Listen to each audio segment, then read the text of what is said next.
Morning children, I am Sridevi teacher and I am going to handle science for you this year. In the first volume, you have 5 chapters and the first chapter is reaping gold from soil. This is the first page of your chapter, reaping gold from soil. What do you mean by reaping gold from soil? You are getting the maximum output from the soil. Now, how can you get the maximum output? We are going to study. Now, in this picture, you can see the children. They are working in the school garden and they are producing good vegetables and fruits. Here, this boy's name is Babu. Now, Babu is saying a pumpkin vine that sprouted on its own in the backyard of the kitchen was ready to spread. I made a furrow around it, manured and watered it. It grew well but yielded only 2 or 3 pumpkins. So Babu was sad. Why? Because he nurtured the plant well. He looked after the plant well. But the yield was very less. He got only 2 or 3 pumpkins. Now the first question or the first point to learn in this chapter is, what are the factors needed for a healthy plant? Or what are the factors needed for a high yielding plant? Okay, so the first and the most is the quality seeds and planting material. If the seeds and the planting material are good, then only the plant coming out from that will be healthy and high yielding. The soil should be fertile. It should be a favorite climate. According to the climate only, you can grow the plants. Enough sunlight and water. Prevention from pests and diseases. So these are the factors necessary for a healthy yield of plant. Okay. Now, if a plant has to be healthy, the first point I taught you was the seed should be healthy. Now, from which plants the seeds should be collected? Avoid collecting seeds from diseased plant. So from where should the seeds be collected? Seeds should be collected from healthy plants.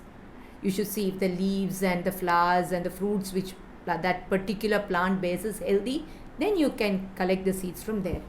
Then collect seeds only from matured and ripened fruits. After the fruit is matured and ripened, then only you can collect the seeds from there. Seeds must be collected from mid-growing stage. Children, the growing stage of plant is divided into 3.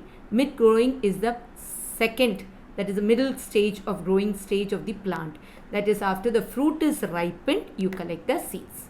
Collect seeds from high-yielding plants. High-yielding means if it is a tomato plant and you've got 2 tomato plants, a tomato plant which has got more of tomatoes and it is healthy, collect seeds from that particular plant. This is the second page of your text. They have given you 2 pictures of lady's finger. Definitely from the picture you can understand this is a healthy plant. So this is from where you should be collecting seeds. Now, sowing and sprouting. Children, when we grow plants or when we grow the saplings, okay, there are 2 methods. One is called, that is one you grow from the seeds. Okay, one you can grow from root or stem or leaves. We will learn the next topic. Now, seeds of certain plants like tomato, brinjal, spinach, chili. Chili, I think all of you have seen at home. The seeds are very small. So what you do is you sow them together in a place. Once the seedlings, they sprout out and you get small plants, then you take them out one by one and sow them separately. So these are the seedlings that are transplanted. So they are grown first together, then one by one they are transplanted. Next, seeds that are not transplanted. That is, you sow the seeds. Lady's finger, I think most of you have seen lady's finger. You have seen the seed. Once they grow there, you need to transplant them. Bitter gourd, lady's finger, pumpkin, cucumber. The next, how can you produce new plants? Children, by 2 ways. The first way is called sexual reproduction in plants. What is sexual reproduction? That is, the formation of seedlings from seeds is called sexual productions. Those plants which sprout out from seeds. It is called sexual reproduction. Example, rice, coconut, mango, brinjal. Now, you call the next is called vegetative propagation. What is vegetative propagation?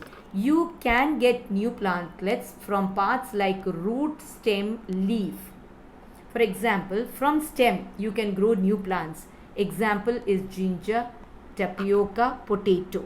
From roots you can grow again new plants. Example is carrot and radish. Now here there is a leaf, it's called bryophyllum.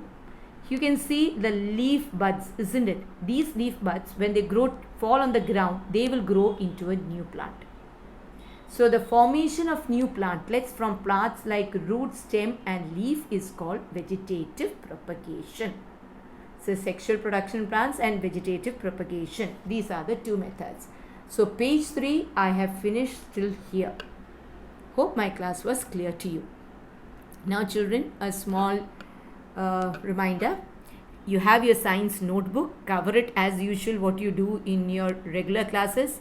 Write your name, write science, and I am putting up the notes in Google Classroom. So please write it down and maintain your science notebook. Thank you. Have a nice day.